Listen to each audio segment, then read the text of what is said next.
سے نکلا ہوا ہے اور اس کا معنی ہوتا ہے بڑائی، اور اس کو ہم اپنی زبان میں گھمنڈ کہتے ہیں۔ تکبر یہ صرف اور صرف اللہ رب العالمین کی ذات کے ساتھ خاص ہے۔ اسی لیے اللہ رب العالمین کا ایک نام ہے المتکبر، تکبر کرنے والا۔ اللہ رب العالمین کے علاوہ کسی کو یہ حق حاصل نہیں ہے کہ وہ تکبر کرے، گھمنڈ کرے۔ اللہ رب العالمین نے قرآن مجید میں ارشاد فرمایا وَلَهُ الْكِبْرِيَاءُ فِي السَّمَاوَاتِ وَالْأَرْضِ، آسمان اور زمین میں تکبر کا حق صرف اور صرف اللہ کو حاصل ہے۔ یہ سورہ جاثیہ کی آخری آیت ہے، یا یہ کہہ لیجیے کہ 26ویں پارے کی آخری آیت ہے۔ اس آیت پر سورۃ الجاثیہ ختم ہو جاتی ہے اور 25واں پارہ ختم ہو جاتا ہے اور 26واں پارہ یہاں سے آغاز ہوتا ہے۔ تو وَلَهُ الْكِبْرِيَاءُ فِي السَّمَاوَاتِ وَالْأَرْضِ، تکبر اللہ کے لیے، صرف اور صرف اللہ کے لیے۔ آسمان میں فرشتوں کو یہ حق نہیں حاصل کہ وہ تکبر کرے، زمین میں کسی مخلوق کو یہ حق نہیں حاصل کہ وہ تکبر کرے۔ ایک حدیث آپ کے سامنے رکھ دوں تکبر کے تعلق سے، پہلے وہ حدیث میں آپ کے سامنے پڑھتا ہوں۔ وعن ابی ہریرہ رضی اللہ تعالی عنہ قال قال رسول اللہ صلی اللہ علیہ وسلم قال اللہ تعالی الکبریاء ردائی والعظمۃ ازاری فمن نازعنی واحدا منہما قذفته فی النار، رواہ ابو داؤد فی کتاب اللباس۔ امام ابی داؤد رحمہ اللہ نے اس حدیث پاک کو اپنی کتاب سنن ابی داؤد کے اندر نقل کیا ہے۔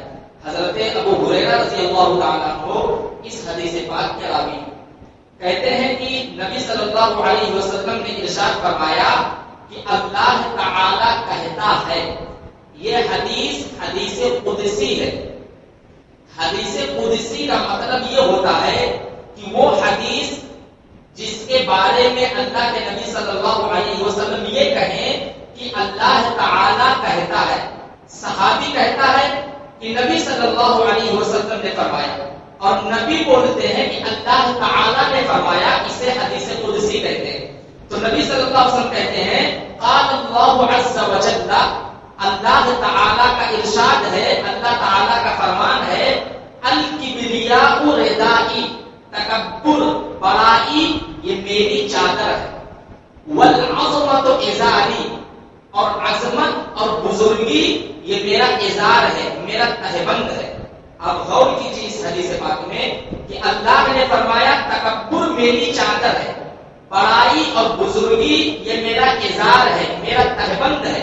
تکبر کو چادر پر بول کر کے اور عظمت کو ازار بول کر کے اللہ نے یہ بتلانا چاہا ہے کہ تکبر اور عظمت یہ دونوں چیزیں میری ذات کے ساتھ خاص ہیں، میرے علاوہ کسی کو یہ حق نہیں حاصل ہے کہ وہ تکبر کرے، میرے علاوہ کسی کو یہ حق نہیں حاصل ہے کہ وہ اپنی بڑائی، اپنی بزرگی لوگوں کے سامنے بیان کرے۔ اور اگر کوئی مرد یا کوئی عورت تکبر کرتا ہے یا اپنی بڑائی لوگوں کے درمیان بیان کرتا ہے، فمن نازعنی واحدا منہما، یہ تکبر اور یہ عظمت ان دونوں چیزوں میں سے کسی ایک چیز کو بھی اگر کوئی آدمی مجھ سے چھینے گا قذفتہ فی النار، تو میں اسے اٹھا کر کے جہنم میں ڈال دوں گا۔ اور ایک روایت میں ہے القیتہ فی النار، میں اسے اٹھا کر کے جہنم میں پھینک دوں گا۔ پتہ یہ چلا تکبر کی سزا جہنم ہے، متکبر انسان کا ٹھکانہ جہنم ہے۔ اللہ نے اس حدیث پاک میں کہہ دیا کہ تکبر میری چادر ہے، یہ میرے ذات کے ساتھ خاص ہے، عظمت اور بزرگی یہ میری ذات کے ساتھ خاص ہے۔ اب اگر کوئی مرد یا کوئی عورت تکبر کرتا ہے یا اپنی بڑائی لوگوں کے درمیان بیان کرتے ہوئے پھرتا ہے تو اس کا انجام یہ ہے قذفتہ فی النار، میں اسے اٹھا کر کے جہنم میں ڈال دوں گا، اسے اٹھا کر کے جہنم میں پھینک دوں گا۔ یہ حدیث اس بات کی دلیل ہے کہ تکبر یہ اللہ کی ذات کے ساتھ خاص ہے، اللہ کے علاوہ اس روئے زمین پر اور آسمان میں کسی فرشتے کو یہ حق حاصل نہیں ہے کہ وہ تکبر کرے. ایک اور حدیث دیکھ لیں اور اس حدیث کے ذریعے سے یہ سمجھ لیں کہ تکبر کہتے کسے, تکبر نام کس چیز کا ہے. ایک حدیث کے ذریعے سے میں آپ کو سمجھانے کی کوشش کروں گا. وعن عبد الله بن مسعود رضي الله تعالى عنه عن النبي صلى الله عليه وسلم قال لا يدخل الجنة من كان في قلبه مثقال حبة خردل من كبر وفي رواية مثقال ذرة من كبر. فقال رجل يا رسول الله إن الرجل يحب أن يكون ثوبه حسنا ونعله حسنة. فقال النبي صلى الله عليه وسلم إن الله جميل يحب الجمال الكبر بطر الحق وغمط الناس.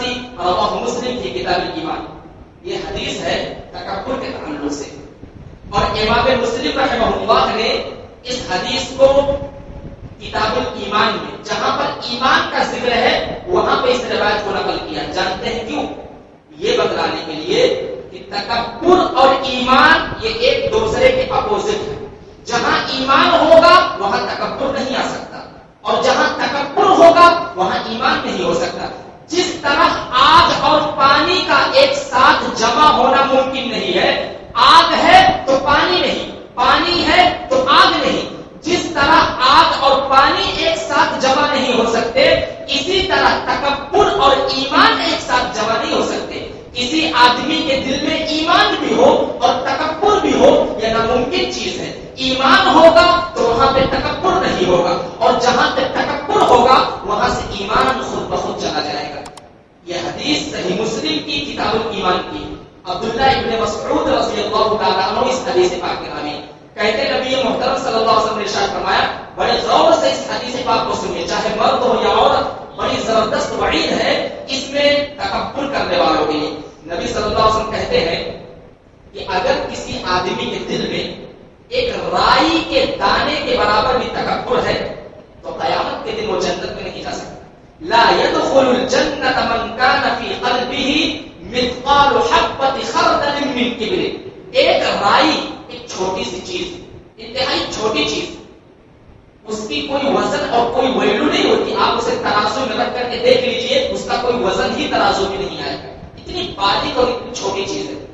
اگر ایک رائی کے دانے کے برابر بھی کسی مرد یا کسی عورت کے دل میں تکبر ہے تو نبی محترم صلی اللہ علیہ وسلم نے ارشاد فرمایا ایسا مرد یا ایسی عورت جنت میں نہیں جا سکتے. اور رائی کا دانہ تو بہت بڑا ہو گیا, یہ تو دکھائی دیتا, ہر آدمی سے دیکھ سکتا. ایک حدیث کے الفاظ اس طرح ہے کہ ذرے کے برابر بھی تکبر ہے تو بھی جنت میں نہیں جا سکتا. رائی کا دانہ تو یہ بڑی چیز ہو گئی, ایک ذرہ, ذرہ دکھائی نہیں دیتا, ذرہ دکھائی نہیں دیتا, اتنی چھوٹی چیز ہے ذرہ. اور ایک بات آپ کو بتاؤں, اللہ رب العالمین نے قرآن مجید میں ایک جگہ فرمایا ان اللہ لا یظلم مثقال ذرہ. دیکھیے حدیث میں جو لفظ ذرہ ہے اسے اللہ نے قرآن میں بیان کیا کہ اللہ رب العالمین ذرہ برابر بھی ظلم قیامت کے دن اپنے بندوں کے ساتھ نہیں کرے گا. یہ ذرہ اتنی چھوٹی اور اتنی حقیر چیز ہے, رائی کا دانہ تو یہ بڑا ہو گیا, ایک ذرے کے برابر بھی تکبر اگر کسی آدمی کے دل میں ہے, چاہے وہ مرد ہو یا عورت ہو, لا يدخل الجنہ, تو ایسا آدمی یا ایسی عورت جنت میں داخل نہیں ہو سکتے. جب یہ حدیث نبی محترم صلی اللہ علیہ وسلم نے بیان کی تو ایک آدمی کھڑے ہو کر کے نبی صلی اللہ علیہ وسلم سے ایک سوال پوچھتا ہے, کہتا ہے کہ اے اللہ کے نبی صلی اللہ علیہ وسلم ایک مسئلہ بتائیے, ان الرجل يحب ان يكون ثوبه حسنا. ایک آدمی یہ چاہتا ہے کہ میرا کپڑا اچھا ہو, میں اچھے سے اچھا کپڑا پہنوں, قیمتی سے قیمتی میرا کپڑا, میرا لباس ہو. ونعله حسنة. اور ایک آدمی یہ چاہتا ہے کہ اس کا جوتا, اس کا چپل اچھا ہو, اچھا لباس پہننا, اچھا جوتا پہننا, اچھا کھانا کھانا, اچھے گھر میں رہنا. اے نبی صلی اللہ علیہ وسلم آپ یہ بتائیے کیا یہ بھی تکبر ہے؟ ان الرجل يحب ان يكون ثوبه حسنا. ایک آدمی یہ چاہتا ہے کہ میرا لباس اچھا ہو، ایک عورت یہ چاہتی ہے کہ میرا کپڑا اچھا ہو، وَلَعَلُهُ حَسَنَةً، میرا جوتا میرا چپل اچھا ہو. تو کیا یہ بھی تکبر میں آتا ہے؟ اچھا لباس پہننا، اچھا جوتا اور چپل پہننا، کیا یہ بھی تکبر میں سے ہے؟ تو نبی صلی اللہ علیہ وسلم نے ارشاد فرمایا نہیں، یہ چیز تکبر میں سے نہیں. اچھا لباس پہننا یہ تکبر نہیں ہے. کوئی آدمی اچھا کپڑا پہن رہا ہے تو یہ اس بات کی دلیل نہیں ہے کہ وہ آدمی متکبر ہے، بلکہ یہ تو خوبصورتی ہے. اچھا کپڑا پہننا، اچھا لباس پہننا، اچھے چپل اور جوتے پہننا، صفائی ستھرائی کے ساتھ رہنا، یہ تو خوبصورتی ہے. ان اللہ جمیل یحب الجمال، اللہ خوبصورت ہے اور خوبصورتی کو پسند کرتا ہے. اللہ خوبصورت ہے اور خوبصورتی کو پسند کرتا ہے. اب اگر کوئی آدمی اچھا لباس پہن کے چلے اور کوئی آدمی بولے یہ متکبر ہے، یہ امپوسیبل چیز ہے، یہ ناممکن چیز ہے. یہ تو خوبصورتی کا حصہ ہے. ان اللہ جمیل یحب الجمال، اللہ خوبصورت ہے اور خوبصورتی کو پسند کرتا ہے. پھر تکبر کہتے کسے ہیں؟ نبی محترم صلی اللہ علیہ وسلم نے آگے بیان کیا، الکبر بطر الحق. تکبر دو چیزوں کا نام ہے. آپ غور کیجئے اور اس بات کو یہاں سے لے کے جائیے. اور یہ دونوں چیزیں آج ہمارے سماج میں موجود. تکبر دو چیزوں کا نام ہے اور وہ دونوں چیزیں ہمارے سماج میں اکثر لوگوں کے یہاں موجود ہیں. وہ دو چیزیں کیا ہے؟ بطر الحق، حق کا انکار کرنا، وغمط الناس، اور لوگوں کو حقیق سمجھنا، یہ تکبر ہے. الکبر بطر الحق، تکبر نام ہے حق کے انکار کا. کسی کے سامنے حق بات پیش کی جائے اور وہ یہ بولے کہ میں اسے نہیں مانتا، یہ اس بات کی دلیل ہے کہ وہ آدمی متکبر ہے. اس آدمی کے دل میں تکبر بھرا ہوا ہے کہ اس کے سامنے قرآن اور حدیث کی بات پیش کی جائے اور وہ یہ بولتے ہیں کہ مجھے یہ بات نہیں ماننی، مجھے فلاں امام کا قول دکھائیے، مجھے فلاں بزرگ کی کتاب سے دکھائیے. یہ تکبر ہے. الکبر بطر الحق، تکبر نام ہے حق کے انکار کرنے کا، وغمط الناس، اور لوگوں کو حقیر سمجھنا، یہ تکبر ہے. دو چیزیں اور جان لیں. نبی صلی اللہ علیہ وسلم نے فرمایا تکبر نام ہے حق کا انکار کرنا. یہ حق ہے کون سی چیز؟ حق کس چیز کا نام ہے؟ اللہ نے قرآن مجید میں ارشاد فرمایا والذین آمنوا بما نزل علی محمد وهو الحق، جو کچھ محمد صلی اللہ علیہ وسلم پر نازل ہوا ہے وہی حق ہے. پتہ یہ چلا قرآن اور حدیث یہ حق ہے اور ان کے علاوہ جتنی چیزیں ہیں سب باطل ہیں. چاہے وہ کسی امام کا قول ہو، چاہے وہ کسی بزرگ کا قول ہو، قرآن اور حدیث یہی حق ہے. وآمنوا بما نزل علی محمد وهو الحق، یہ سورہ محمد کی آیت کریمہ ہے. اللہ فرما رہا ہے جو کچھ ہم نے اپنے نبی محمد صلی اللہ علیہ وسلم پر نازل کیا ہے یہ حق ہے. اور نبی پر دو چیزیں نازل ہوئی ہیں، ایک قرآن اور دوسری حدیث. تو حق ہے قرآن اور حدیث. اب کسی آدمی کے سامنے قرآن اور حدیث کی بات پیش کی جائے اور وہ اس حدیث کو نہ مانے، قرآن کی بات کو نہ مانے، یا قرآن کی آیتوں کی تعویل کرے، کہے قرآن کی اس آیت کا یہ مطلب نہیں بلکہ یہ مطلب ہے، یا حدیث کی تعویل کرے، بولے اس حدیث میں جو بات بیان کی گئی ہے وہ اس طرح سے ہے، تو یہ ہے حق کا انکار. اور تکبر اسی چیز کو کہتے ہیں. الکبر بطر الحق، تکبر نام ہے حق کا انکار کرنا. وغمط الناس، اور لوگوں کو حقیر سمجھنا. اب یہیں پہ رک کر کے ایک اور چیز جان لیجیے، تکبر کسے کہتے ہیں یہ بات آپ کے سامنے آ گئی، اور یہ بات بھی آپ کے سامنے حدیث اور قرآن کی ایک آیت کی روشنی میں نے واضح کر دیا کہ تکبر صرف اور صرف اللہ کی ذات کے ساتھ خاص ہے. کسی انسان کو یہ حق نہیں حاصل کہ وہ تکبر کرے، اور اگر کسی کے دل میں ذرہ برابر بھی تکبر ہے تو قیامت کے دن وہ جنت میں داخل نہیں ہو سکتا. ایک اور چیز جانے کہ تکبر 3 طرح کے ہوتے ہیں. تکبر کی 3 قسمیں ہیں. نمبر 1 اللہ کے اوپر تکبر کرنا. نمبر 2 اس کے رسول کے اوپر تکبر کرنا. نمبر 3 انسانوں کے اوپر تکبر کرنا. یہ تکبر کی 3 قسمیں ہیں، آپ اسے نوٹ کر لیجیے. پہلی چیز کیا ہے؟ اللہ کے اوپر تکبر کرنا. اللہ کے اوپر تکبر کرنے کا کیا مطلب ہے؟ اللہ کا فرمان آپ کے سامنے ہو اور آپ اس سے پھر جائیں، آپ اس سے مڑ جائیں، ہمیں اللہ کے فرمان کی کوئی ضرورت نہیں. آپ اس کا انکار کر دیں. اللہ کی بات آپ کے سامنے پیش کی جائے, آپ اس کو سننے سے انکار کر دیں, اس کو ماننے سے انکار کر دیں.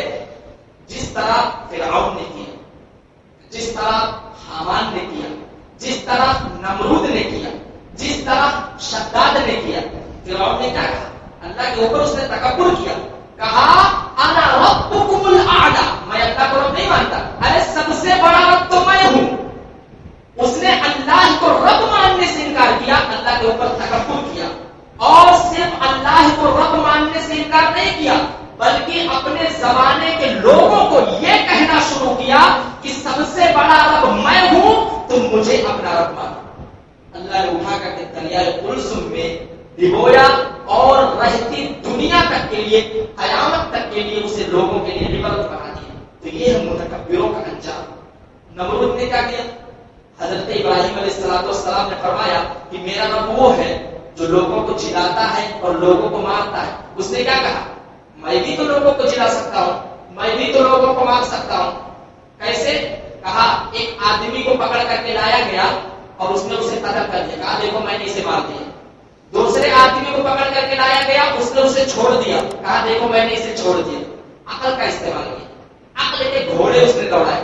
جب حضرت ابراہیم نے یہ کہا کہ میرا رب وہ ہے جو مارتا ہے اور جلاتا ہے, تو اس نے عقل کا استعمال کرتے ہوئے ایک آدمی کو قتل کروا دیا اور دوسرے آدمی کو چھوڑ دیا اور کہا کہ دیکھو میں بھی مارتا ہوں, میں بھی جلاتا ہوں. اس نے اللہ کے اوپر تکبر کیا. قارون کو اللہ نے بڑی دولت دی تھی, اتنی دولت دی تھی کہ اس کے خزانوں کی چابیاں اٹھانے کے لیے بہت سارے لوگ متعین تھے. تفسیر کی بعض کتابوں میں 20 لوگ صرف اور صرف اس کے خزانے کی چابیاں لے کر کے گھومتے تھے. اس کے پاس کوئی ایک دو چابی نہیں تھی. اللہ نے اتنی دولت دی تھی کہ 20 لوگ صرف اس کے خزانے کی چابی لے کر کے گھومتے تھے. اتنی دولت سے اللہ نے نوازا تھا. لیکن جب لوگوں نے اس سے یہ کہا کہ اللہ نے تمہارے اوپر احسان کیا ہے, وہ احسن کما احسن اللہ الیک, اللہ نے تمہارے اوپر احسان کیا ہے, تو اے قارون تم بھی لوگوں کے ساتھ احسان کا معاملہ کرو. اس نے کیا فرمایا؟ یہ میرے اوپر اللہ کا احسان نہیں ہے, یہ جو مال مجھے ملا ہے, یہ جو دولت مجھے ملی ہے, یہ جو خزانہ مجھے ملا ہے, یہ تو میرے علم کی بنیاد پر مجھے ملا ہے, یہ تو میرے طاقت کی بنیاد پر مجھے ملا ہے. اس نے اللہ کے سامنے تکبر کیا, اللہ نے اس کے مال سمیت اسے تباہ و برباد کر دیا. صرف اس کو تباہ نہیں کیا, اس کے ساتھ ساتھ اس کے اس مال کو بھی تباہ و برباد کر دیا جس مال کی بنیاد پر وہ اللہ کے سامنے تکبر کرتا پھر رہا تھا. تو یہ ہے اللہ کے سامنے تکبر. دوسری قسم میں نے بتائی رسول کے اوپر تکبر کرنا. رسول کے اوپر تکبر کرنے کا کیا مطلب ہے کہ جب رسول اللہ صلی اللہ علیہ وسلم کی بات آپ کے سامنے آ جائے تو آپ کی ذمہ داری ہے کہ آپ سمعنا واطعنا, آمنا وصدقنا, ہم رسول کی اس بات پر ایمان لاتے ہیں, اس کی تصدیق کرتے ہیں اور اس بات پر اب ہم عمل بھی کریں گے. یہ ایک مسلمان کا شیوا, یہ ایک آدمی کا شیوا ہونا چاہیے. ایک مومن کی یہ پہچان ہے کہ رسول کی بات آ جائے تو فوراً وہیں پر رک جائے, اس بات کے اوپر ایمان لائے, اس کی تصدیق کرے اور اس پر عمل کرنا شروع کر دے. لیکن اب اگر کسی کے سامنے رسول کی بات پیش کی جائے, حدیث کی بات پیش کی جائے اور وہ رسول کی بات ماننے سے انکار کر دے تو گویا کہ وہ رسول کے اوپر تکبر کر رہا ہے, گویا کہ وہ یہ بتلانے کی کوشش کر رہا ہے کہ میرے سامنے رسول کے اس بات کی کوئی ویلو, کوئی حیثیت نہیں ہے. اگر ویلو اور حیثیت ہوتی تو میں ضرور اسے مانتا, لیکن چونکہ اس کی کوئی اہمیت نہیں ہے میری زندگی میں, اس لیے میں اسے نہیں مان سکتا. یہ رسول کے اوپر تکبر. اور رسول کے اوپر تکبر کرنے کا انجام جانتے ہیں؟ جس نے بھی جناب محمد رسول اللہ صلی اللہ علیہ وسلم کے اوپر اس روئے زمین پر تکبر کیا ہے, سب کا انجام انتہائی دردناک ہوا. ایک حدیث میں پیش کر کے بات کو آگے بڑھاؤں. انتہائی دردناک انجام ہوا ہے ان لوگوں کا جنہوں نے جناب محمد رسول اللہ صلی اللہ علیہ وسلم کے سامنے تکبر کرنے کی کوشش کی ہے. اللہ نے سارے کے سارے لوگوں کو تباہ بالا کیا, چاہے وہ ابو لہب ہو, چاہے وہ ابو جہل ہو, چاہے وہ کوئی بھی ہو, سب کو اللہ نے تباہ و برباد کیا ہے, صرف اور صرف اس وجہ سے کہ وہ جناب محمد رسول اللہ صلی صلی اللہ علیہ وسلم کے سامنے جناب محمد رسول اللہ صلی اللہ علیہ وسلم کے اوپر تکبر کیا کرتے تھے، نبی کی بات کو ماننے سے انکار کر دیا کرتے تھے. ایک حدیث کی روشنی میں بتاؤں کہ نبی کے سامنے تکبر کرنے کا انجام کیا. اور ویسے بھی ہمیں ڈرنا چاہیے، نبی کی بات آ جائے تو ہمیں فوراً اسے قبول کرنا چاہیے اور اس کے انکار کرنے سے ڈرنا چاہیے. حضرت عبداللہ ابن عباس رضی اللہ تعالیٰ عنہما کا ایک قول مجھے یاد آ رہا ہے. انہوں نے اپنے زمانے کے لوگوں کو خطاب کرتے ہوئے فرمایا کہ مجھے ڈر اس بات کا ہے کہ کہیں اللہ رب العالمین آسمان سے پتھروں کی بارش کر کے تمہیں ہلاک و برباد نہ کر دے. حضرت عبداللہ ابن عباس نے قول سنی، وہ فرماتے ہیں کہ مجھے ڈر ہے کہ کہیں اللہ رب العالمین آسمان سے پتھروں کی برسات کر کے تمہیں تباہ و برباد نہ کر دے. کیوں یہ جملہ کہا؟ حضرت عبداللہ ابن عباس رضی اللہ عنہما نے اتنی بڑی بات کیوں کہی؟ کہا میں بولتا ہوں یہ بات جناب محمد رسول اللہ نے کہی ہے اور تم لوگ بولتے ہو یہ بات ابو بکر اور عمر نے کہی. تم نبی کی بات کے سامنے ابو بکر اور عمر کی بات کرتے ہو. ایسا مت کرو. میں ڈرتا ہوں کہ کہیں اس کام کی وجہ سے اللہ رب العالمین تمہارے اوپر پتھر نازل کر کے تمہیں تباہ و برباد نہ کر دے. نبی کے سامنے تم ابو بکر اور عمر کی بات کرتے ہو. میں کہتا ہوں قال رسول اللہ، یہ بات رسول اللہ صلی اللہ علیہ وسلم نے کہی ہے اور تم کہتے ہو قال ابو بکر و عمر، یہ بات ابو بکر اور عمر نے کہی ہے، جبکہ نبی کی بات کے سامنے ابو بکر اور عمر کی بات کی کوئی حیثیت نہیں. جب نبی کی بات کے سامنے ابو بکر اور عمر کی بات کی کوئی حیثیت نہیں تو نبی کی بات کے سامنے ہمارے، آپ کے اور دوسرے لوگوں کی بات کی کیا ویلو اور کیا حیثیت ہے؟ تو حدیث جو میں آپ کے سامنے پیش کرنے والا تھا وہ حدیث آپ دیکھیے. وعن سلمة بن الأكوع أن رجلا أكل عند رسول الله صلى الله عليه وسلم بشماله فقال النبي صلى الله عليه وسلم كل بيمينك فقال لا أستطيع فقال النبي صلى الله عليه وسلم لا استطعت فما منعه إلا الكبر. دیکھیے یہاں کبر آیا، تکبر. فما رفعها إلى فيه رواه مسلم في كتاب الأشربة. امام مسلم رحمہ اللہ اس حدیث کو صحیح مسلم کے کتاب الأشربة میں نقل کرتے ہیں. حضرت سلمہ بن الاکوع کہتے ہیں کہ ایک آدمی اللہ کے نبی صلی اللہ علیہ وسلم کے سامنے کچھ کھا رہا تھا. ان رجلا اکل عند رسول اللہ صلی اللہ علیہ وسلم بشماله، ایک آدمی نبی صلی اللہ علیہ وسلم کے سامنے کچھ کھا رہا تھا اور کھاتے ہوئے وہ بائیں ہاتھ کا استعمال کر رہا تھا، جبکہ سنت یہ ہے کہ آدمی کھانا داہنے ہاتھ سے کھائے. وہ بائیں ہاتھ سے کھا رہا تھا. جب اللہ کے نبی صلی اللہ علیہ وسلم نے یہ دیکھا کہ وہ بائیں ہاتھ سے کھا رہا ہے تو آپ نے اسے ٹوک دیا، آپ نے اسے منع کیا، کہا کل بیمین، اے آدمی تو دائیں ہاتھ سے کھانا، بائیں ہاتھ سے کھا رہا ہے، تو اپنا لیفٹ ہینڈ استعمال کر رہا ہے، یہ شریعت کے خلاف ہے، یہ اسلام کے خلاف ہے، یہ سنت کے خلاف ہے. تو داہنے ہاتھ سے کھا. رائٹ ہینڈ استعمال کر کھانا کھانے کے وقت اس نے کیا کہا؟ استغفر، نہیں میں داہنے ہاتھ سے نہیں کھاؤں گا، میں داہنے ہاتھ سے نہیں کھاؤں گا، میں بائیں ہاتھ سے کھا رہا ہوں تو بائیں ہاتھ سے ہی کھاؤں گا. جبکہ ہونا کیا چاہیے تھا کہ جب نبی صلی اللہ علیہ وسلم نے اس کو یہ بول دیا کہ تو داہنے ہاتھ سے کھا تو اس کو فوراً بایاں ہاتھ روک کر کے داہنے ہاتھ سے کھانا کھانا شروع کر دینا چاہیے تھا. مگر اس نے تکبر کرتے ہوئے یہ کہا کہ میں بائیں ہاتھ سے کھا رہا ہوں تو اب بائیں ہاتھ سے ہی کھاؤں گا. لا استطيع، میرے اندر داہنا ہاتھ استعمال کرنے کی طاقت نہیں ہے. اس نے یہ جملہ کیوں کہا؟ فما منعه الا الكبر، تکبر کی وجہ سے اس نے نبی محترم صلی اللہ علیہ وسلم کو منع کر دیا. تکبر کی وجہ سے اس نے جناب محمد رسول اللہ صلی اللہ علیہ وسلم کی بات کا انکار کر دیا کہ میں بائیں ہاتھ سے کھا رہا ہوں تو بایاں ہاتھ ہی استعمال کروں گا، داہنا ہاتھ استعمال کرنے کی طاقت میرے اندر نہیں. وہ نبی جو کبھی کسی کو بد دعا نہیں دیتا تھا، آپ صلی اللہ علیہ وسلم کی آپ پوری زندگی پڑھ لیجئے، کبھی بھی اللہ کے نبی صلی اللہ علیہ وسلم نے کسی کو بد دعا نہیں دیا، اور بد دعا کی بھی ہے تو ایسے لوگوں پر کی ہے جن سے آپ تنگ آ چکے تھے، جن سے آپ بالکل تنگ آ چکے تھے، جن سے آپ بالکل پریشان ہو چکے تھے، انہی لوگوں کے خلاف جناب محمد رسول اللہ صلی اللہ علیہ وسلم نے بد دعا کی. باقی کسی پر بھی جناب محمد رسول اللہ صلی اللہ علیہ وسلم نے بد دعا نہیں کی. لیکن جب اس نے نبی کے سامنے تکبر کیا، نبی کی بات ماننے سے انکار کیا تو نبی صلی اللہ علیہ وسلم نے دعا کی، کہا لستطاع، اللہ کرے کہ تیرا داہنا ہاتھ تباہ و برباد ہو جائے، اللہ کرے کہ تیرے داہنے ہاتھ میں طاقت بچے ہی نہ. تو یہ بول رہا ہے کہ میرے اندر داہنا ہاتھ استعمال کرنے کی طاقت نہیں ہے نا، تو اللہ کرے تیرا ہاتھ تباہ و برباد ہو جائے.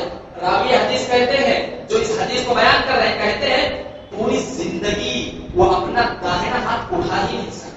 نبی صلی اللہ علیہ وسلم کی بددعا کے نتیجے تکبر، نبی کے سامنے تکبر، نبی کی بات آ جائے اور وہاں پر تکبر، نبی کی بات اور نبی کی حدیث آ جائے اور وہاں آدمی عقل کے گھوڑے دوڑائے، یہ بولے کہ اس حدیث کا یہ مطلب نہیں بلکہ یہ مطلب ہے. فلاں عالم صاحب حدیث نہیں سمجھتے. ارے میرے بھائی، تو عالم کو بتائے گا کہ حدیث کا کیا مطلب ہے؟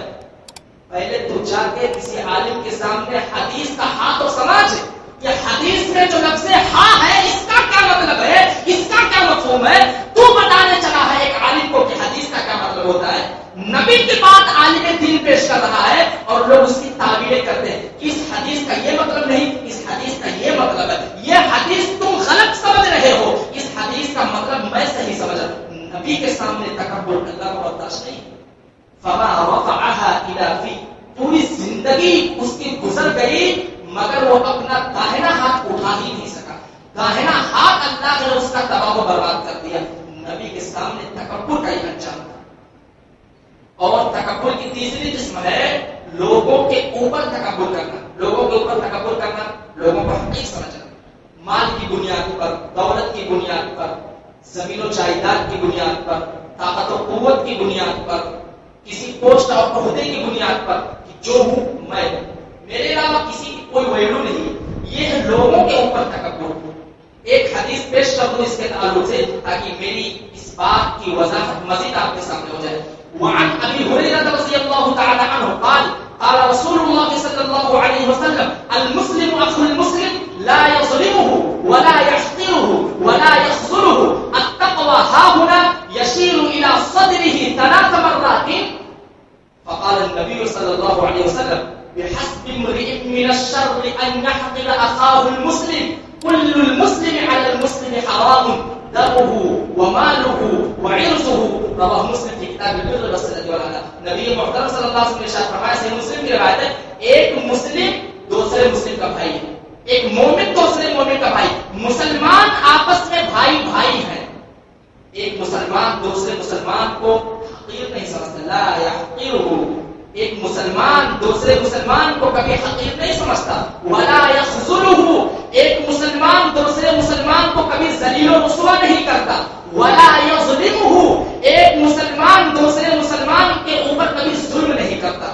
ایک مسلمان کا طریقہ یہ ہے، حقیقی مومن کی پہچان یہ ہے کہ وہ اپنے مسلمان بھائی کے تعلق سے وفادار ہو، کبھی اس پر ظلم نہ کرے، کبھی اسے حقیر نہ سمجھے، کبھی اسے ذلیل و رسوا نہ کرے لوگوں کے سامنے یا کسی وجہ سے. پھر اللہ کے نبی صلی اللہ علیہ وسلم نے فرمایا تقویٰ یہاں ہے. اور آپ صلی اللہ علیہ وسلم نے دل کی طرف 3 بار اشارہ کیا، کہا تقویٰ تو دل میں ہوتا ہے. آدمی لاکھ متقی بنتا پھرے، لوگوں کو بتاتا چلے کہ میں متقی ہوں، اپنے کپڑے پہ وہ لکھوا کر کے چلے میں متقی ہوں، لکھوانے سے کیا فائدہ اگر اس کے دل میں تقویٰ نہیں ہے. التقویٰ ہا ہنا یشیر الی صدرہ 3 مرات. نبی صلی اللہ علیہ وسلم نے فرمایا تقوی کی اصل جگہ تو دل ہے.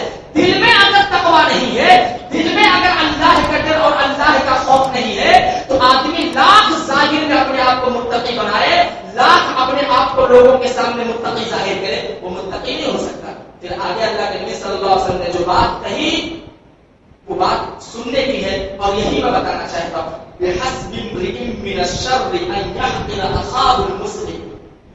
ایک مسلمان کے بدبخت ہونے کے لیے یہی بات کافی ہے کہ وہ اپنے دوسرے مسلمان بھائی کو حقیر سمجھے، اور یہی تکبر ہے. اگر کوئی آدمی اپنے دوسرے بھائی کو حقیر سمجھتا ہے کسی بھی بنیاد پر تو گویا کہ وہ تکبر کر رہا ہے. بحسب امرئ من الشر ان يحقر اخاه المسلم. ایک مسلمان کے برا ہونے کے لیے، ایک مسلمان کے بدبخت ہونے کے لیے اتنی ہی بات کافی ہے کہ وہ اپنے دوسرے مسلمان بھائی کو حقیر سمجھنے لگے. جس دن سے کوئی آدمی اپنے دوسرے مسلمان بھائی کو حقیر سمجھنا شروع کر دے، آپ سمجھ لیجئے کہ اس کے بدبختی کی ابتدا ہو چکی ہے اور اس آدمی کی زندگی میں تکبر آنا شروع ہو گیا. تو یہ ہے لوگوں کے اوپر تکبر کرنا. دو باتیں اور بتاؤں پھر بات ختم کرتا ہوں کہ تکبر کی ابتدا کہاں سے ہوئی. سب سے پہلے تکبر کس نے کیا؟ سب سے پہلے تکبر اس زمین پر، اس کائنات میں، پوری کائنات میں جب سے اللہ نے دنیا کو بنایا، آسمان بنائے، سب سے پہلے تکبر ابلیس لعین نے کیا. ابلیس نے تکبر کیا. وہ تکبر کیسے کیا؟ اللہ نے فرمایا وَإِذْ قُلْنَا لِلْمَلَائِكَةِ اسْجُدُوا لِآدَمَ فَسَجَدُوا إِلَّا إِبْلِيسَ أَبَىٰ وَاسْتَكْبَرَ وَكَانَ مِنَ الْكَافِرِينَ. اللہ نے تمام لوگوں سے کہا کہ آدم علیہ السلام کو میں نے پیدا کیا ہے، اب تم لوگ ان کا سجدہ کرو، ان کا سجدہ کرو. فَسَجَدُوا، سارے کے سارے لوگوں نے سجدہ کر لیا. جتنے فرشتے تھے آسمان میں، جتنے لوگ تھے، سارے کے سارے لوگوں نے سجدہ کر لیا، لیکن ایک نے سجدہ نہیں کیا. کون؟ الا ابلیس. ابلیس نے سجدہ کرنے سے انکار کر دیا. کہا میں سجدہ نہیں کروں، میں آدم کا سجدہ نہیں کروں گا. ارے بھائی کیوں نہیں کرے گا؟ ابا واستکبر، اس نے تکبر کیا. تکبر کیا اس نے. وکان من الکافرین، اور وہ کافروں میں سے ہو گیا، انکار کرنے والوں میں سے ہو گیا. اللہ رب العالمین کا نافرمان ہو گیا، اللہ کے سامنے تکبر کرنے والا ہو گیا. تو ابلیس نے آدم علیہ السلام کا سجدہ کرنے سے انکار کر دیا، جبکہ سجدہ کرنے کا حکم کسی عام انسان کا نہیں تھا، خالق کائنات کا تھا، اللہ کا تھا، جس نے ابلیس کو پیدا کیا تھا. اس کا تھا کہ آدم کا سجدہ کرو، مگر ابلیس نے سجدہ کرنے سے انکار کر دیا. اچھا، سجدہ کرنے سے انکار کیا تو اللہ نے اس سے پوچھا کہ اے ابلیس ما منعك ان تسجد اذا امرتك، جب میں نے تجھے سجدہ کرنے کا حکم دیا تھا، میرا حکم تھا، کسی فرشتے کا حکم تو نہیں تھا، کسی عام انسان کا تو حکم نہیں تھا، حکم تو میرا تھا، میں نے تجھے سجدہ کرنے کا حکم دیا تھا، تو تو نے سجدہ کرنے سے منع کیوں کیا؟ ما منعك، وجہ کیا ہے، سبب اور ریزن کیا ہے؟ تو نے آدم کا سجدہ کیوں نہیں کیا؟ ذرا اس کی وجہ بھی تو ہمیں بتا دے. اس نے کیا کہا؟ انا خیر من خلقتنی من نار وخلقته من طین. اللہ سجدہ میں نے کیوں نہیں کیا جانتا ہے؟ میں آدم سے بہتر ہوں، میں آدم سے بہتر ہوں. اور اس نے دلیل بھی دی. دلیل کیسی دی؟ عقلی دلیل دی. اچھا ایک نقطہ آپ یاد رکھیں، جب اس نے سجدہ کرنے سے انکار کیا تو اللہ کو اتنا غصہ نہیں آیا. اللہ نے سبب پوچھا، وجہ پوچھی کہ پہلے اس سے سبب جان لیا جائے، وجہ جان لیا جائے کہ اس نے سجدہ کرنے سے منع کیوں کیا. جب اس نے وجہ بتائی، وجہ کیا بتائی؟ انا خیر من، میں آدم سے بہتر ہوں. اللہ ابھی بھی خاموش ہے، کچھ نہیں بول رہا ہے. پھر جب اس نے دلیل پیش کرنی شروع کی اپنے اس قول پر کہ میں آدم سے بہتر ہوں، دلیل پیش کرنی شروع کی. اور وہ دلیل بھی کیسی تھی؟ عقلی دلیل تھی. عقل استعمال کرتے ہوئے اس نے دلیل دی. دلیل کیا دیا؟ خلقتنی من نار وخلقته من طین. اللہ تم نے مجھے آگ سے پیدا کیا ہے، آدم کو مٹی سے پیدا کیا، اور آگ کا مقام مٹی سے بڑا ہے. آپ اندازہ کیجیے اور جا کر کے پریکٹیکلی طور پہ دیکھیے، آپ آگ کو زمین پر چلاؤ گے تو اوپر کی جانب اٹھتی ہے، اور مٹی کو اٹھا کر کے آپ اوپر کی طرف پھینکیے وہ نیچے کی طرف آئے گی. اس نے عقل کے گھوڑے دوڑانے شروع کیے، عقل استعمال کرنا شروع کیا کہ آگ کا مقام تو مٹی سے اونچا، آگ کے لیے اونچائی ہے اور مٹی کے لیے پستی ہے، نیچائی ہے. آگ کو آپ جلاؤ گے تو وہ اوپر کی جانب اٹھے گی، اور مٹی کو آپ اوپر پھینکو گے تو وہ نیچے کی طرف آئے گی. تو میں تو آدم سے بہتر ہوں، اللہ نے مجھے آگ سے پیدا کیا، آدم کو مٹی سے پیدا کیا، میں آدم سے بہتر، میں سجدہ نہیں کروں گا. اللہ کے سامنے جب اس نے عقلی دلیل پیش کی، اللہ کو اتنا غصہ آیا، اتنا غصہ آیا، فوراً اللہ نے کہا فخرج انک من الصاغرین. اب ادھر سے بات، آگ کے سامنے سے ہٹ جا، تو اس لائق نہیں ہے کہ اب تو میرے سامنے رہے. تو آسمانوں میں فرشتوں کے ساتھ رہتا تھا، تو آسمانوں میں فرشتوں کے ساتھ رہتا تھا، لیکن آج تو نے ایسا جرم کیا ہے کہ اب تجھے اس بات کا حق نہیں حاصل کہ تو آسمان میں فاہبط، نکل یہاں سے اور زمین کی طرف جا. فما یکون لک ان تتکبر، تجھے یہ حق نہیں حاصل تھا کہ تو تکبر کرتا، مگر تو نے تکبر کیا اور میرے سامنے تو نے تکبر کیا. فخرج انک من الصاغرین، تو ذلیل قسم کا انسان ہے، تو رسوا ہوتا رہے گا قیامت تک. وان علیک اللعنۃ الی یوم الدین، قیامت تک میری لعنت تیرے اوپر برستی ہے. اللہ نے بتا دیا وہاں سے کیوں؟ اس میں تکبر کی وجہ سے، اللہ کا حکم نہ ماننے کی وجہ سے، عقل کا گھوڑا دوڑانے کی وجہ سے، عقلی دلیل استعمال کرنے کی وجہ سے پتہ یہ چلا کہ دلیل دو تو مضبوط دلیل دو، ایسی دلیل دو جس دلیل کے سامنے آدمی ششدر رہ جائے۔ قرآن اور حدیث سے زیادہ مضبوط دلیل اس روئے زمین پر کچھ ہو ہی نہیں سکتی۔ دلیل دو تو مضبوط دلیل، اور مضبوط دلیل آپ کو قرآن اور حدیث سے ہی ملے گی، اس کے علاوہ کہیں اور آپ کو مضبوط دلیل نہیں مل سکتی ہے۔ آخری چیز موضوع کے تعلق سے جان لیں کہ متکبروں کا انجام کیا ہے۔ یہ بات بھی معلوم ہو گئی کہ اس کائنات میں سب سے پہلے تکبر ابلیس لعین نے کیا، اور اس کا انجام کیا ہوا کہ آسمانوں میں فرشتوں کے ساتھ رہنے والے انسان کو اللہ نے وہاں سے نکال کر کے بھگایا اور قیامت تک کے لیے اس کو ذلیل و رسوا کر دیا۔ پوری دنیا کا کوئی بھی انسان ابلیس کی تعریف نہیں کرتا، جب بھی اس کا نام آتا ہے تو ہر کوئی یہ کہتا ہے کہ اللہ کی لعنت ہو اس کے اوپر۔ تو یہ داشت حدیث اس موضوع کے تعلق سے آپ سنیے۔ وعن ابی ہریرہ رضی اللہ تعالی عنہ قال قال رسول اللہ صلی اللہ علیہ وسلم ثلاثة لا يكلمهم الله يوم القيامة ولا ينظر إليهم ولا يزكيهم ولهم عذاب أليم شيخ زان وملك كذاب وعائل مستكبر رواه مسلم في كتاب الإيمان۔ حضرت ابو ہریرہ کہتے ہیں نبی محترم صلی اللہ علیہ وسلم نے ارشاد فرمایا کہ تین قسم کے لوگ ایسے ہیں کہ قیامت کے دن اللہ نہ ان سے بات کرے گا۔ پہلی چیز، پہلی سزا، پہلی وعید، تین قسم کے لوگ ایسے ہیں جن سے اللہ قیامت کے دن نہ بات کرے گا، ولا ينظر الیہم، نہ ان کی طرف دیکھے گا، یہ دوسری سزا، ولا یزکیہم، اور نہ ان کو گناہوں سے پاک کرے گا، یہ تیسری سزا، ولہم عذاب علیم، اور ان تین قسم کے لوگوں کے لیے دردناک عذاب بھی ہے، یہ چوتھی سزا۔ تین قسم کے لوگ ایسے ہیں جن کے لیے اللہ نے چار سزائیں تیار کر رکھی ہیں۔ وہ چار سزائیں کیا ہے؟ نہ اللہ ان سے بات کرے گا، نہ ان کی طرف رحمت کی نظر سے دیکھے گا، نہ انہیں پاک کرے گا، اور ان کے لیے دردناک عذاب بھی۔ وہ تین قسم کے لوگ کون ہیں؟ شیخ زانی، بوڑھا زناکار۔ ایک تو بوڑھا ہو گیا ہے، پیر قبر میں لٹک رہے ہیں اور زناکاری کی طرف جا رہا ہے۔ انسان چار عذاب کا مستحق ہے۔ شیخ زانی، بوڑھا آدمی جو بڑھاپے کی حالت میں بھی زناکاری کی طرف جائے، بڑھاپے کی حالت میں بھی زنا کرے، ایسے آدمی کے لیے اللہ نے چار سزا بنا کے رکھی ہے۔ نہ اللہ اس سے بات کرے گا، نہ اسے دیکھے گا، نہ اسے پاک کرے گا، اور اس کے لیے دردناک عذاب ہے۔ وَمَلِكٌ كَذَّابٌ، جھوٹا بادشاہ۔ ایک تو اللہ نے بادشاہت دے دی ہے، بجائے اس کے کہ وہ رعایا کا، قوم کا کام کرتا، وہ قوم کو جھوٹ بول بول کر کے بیوقوف بنا رہا ہے، اس کے لیے بھی چار قسم کی وعید ہے۔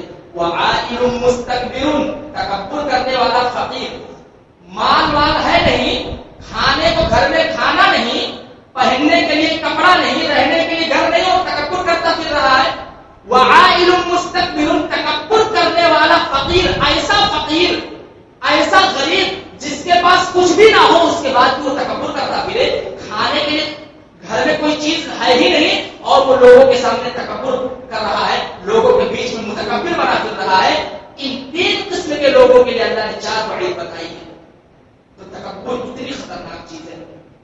آخری چیز سن لیجیے میرے ذہن میں آگے، سماج کے تعلق سے متکبر آدمی کی ایک پہچان اور تکبر کی ایک مثال ہمارے سماج میں کیا ہے؟ یہ بہت عام ہے۔ عالم ہو، غیر عالم ہو، جاہل ہو، کوئی بھی ہو، ٹخنے سے نیچے ازار رکھنا، یہ تکبر کی ایک بہت بڑی مثال ہے۔ آپ اس کو لے کر کے جائیں، چاہے مرد ہو یا عورت، اتنا گھسیٹتے ہیں کہ پوری زمین صاف ہوتی جا رہی ہے، پوری زمین صاف کرتے ہوئے جا رہے ہیں، اتنا گھسیٹ رہے ہیں۔ ٹخنے سے نیچے ازار لٹکانا یہ تکبر کی بہت بڑی مثال ہے۔ ایسا آدمی جو ٹخنے سے نیچے ازار لٹکا کے چل رہا ہے، گویا کہ وہ تکبر کر رہا ہے۔ حدیث میں فرمایا کہ جو آدمی اپنے کپڑے کو ٹخنے سے نیچے لٹکائے گا تکبر کی وجہ سے، اللہ رب العالمین قیامت کے دن ان کی طرف نہیں دے۔ اب لوگ کیا بولتے ہیں کہ حدیث میں یہ کہا گیا تکبر کی وجہ سے لٹکائے گا تو اللہ نہیں دے گے۔ میرے بھائی، تکبر کی نیت سے آپ لٹکائیں یہ بھی تکبر ہے، اور بلا تکبر کی نیت سے آپ لٹکائیں یہ بھی تکبر ہے، دونوں تکبر ہے۔ آپ نیت سے لٹکائیں گے پیجامے کو ٹخنے سے نیچے تو یہ تو تکبر ہے ہی، لیکن اگر آپ تکبر کی نیت آپ کے دل میں نہ ہو، اس کے بھی تکبر ہے۔ جب یہ حدیث نبی صلی اللہ علیہ وسلم بیان کی کہ جو تکبر کی وجہ سے ٹکنے سے نیچے پائجامہ لٹکائے گا تو اللہ اس کی طرف نہیں دیکھے گا۔ ابو بکر صدیق رضی اللہ تعالیٰ عنہ مجلس میں تھے، دبلے پتلے ہو گئے تھے، پہلے تو جسم تر و تازہ تھا لیکن بعد میں بہت دبلے پتلے ہو گئے تھے، بہت کمزوری ان کو لاحق ہو گئی تھی۔ ان کا معاملہ یہ تھا کہ جب یہ پائجامہ پہنتے تھے تو جسم ہلکا ہونے کی وجہ سے ان کا پائجامہ خود بخود لٹک کر کے ٹکنے سے نیچے چلے جاتا تھا۔ تو انہوں نے پوچھا ہے اللہ کے نبی صلی اللہ علیہ وسلم، آپ نے تو بہت بڑی بات بولی ہے کہ تکبر کی وجہ سے ٹکنے سے نیچے پائجامہ گیا تو اللہ قیامت کے دن نہیں دیکھے، میرا پائجامہ خود بخود نیچے چلے جاتا ہے لیکن جیسے ہی نیچے جاتا ہے میں اس کو فوراً اوپر کر لیتا ہوں۔ جیسے ہی پائجامہ میرے ٹکنے سے نیچے جاتا ہے میں فوراً اس کو اٹھا کر کے اوپر کر لیتا ہوں۔ تو یہ تھوڑی دیر کے لیے جو میرا پائجامہ میرے ٹکنے سے نیچے گیا ہے کیا یہ بھی تکبر ہے؟ تو اللہ کے نبی صلی اللہ علیہ وسلم فرمایا یہ تکبر نہیں ہے، تم متکبروں میں سے نہیں ہو، تم تو اس بات کا خیال کرتے ہو کہ تمہارا پائجامہ ٹکنے سے نیچے نہ جائے اور جیسے ہی جاتا ہے تم فوراً اس کو اوپر کر لیتے ہو۔ حدیث کا ایک ٹکڑا بتا رہا ہے کہ اگر آپ تکبر کی نیت کے بغیر بھی پائجامہ ایسے ہی لٹکا کے چل رہے ہیں، اس کی حفاظت آپ کے یہاں نہیں ہے تو یہ بھی تکبر۔ تو اس چیز سے بھی پرہیز کیجیے کیونکہ یہ تکبر کی بڑی واضح مثال ہمارے سماج میں خصوصاً نوجوان طبقے کے اندر موجود ہے۔ اللہ رب العالمین سے دعا کی جب تک ہم اس دنیا میں زندہ ہیں اسلام اور ایمان پر اور ہمیشہ تکبر سے دور رہیں۔ ربنا تقبل منا انك انت السميع العليم وتب علينا انك انت التواب الرحيم وصلى الله على نبينا محمد وعلى اله وصحبه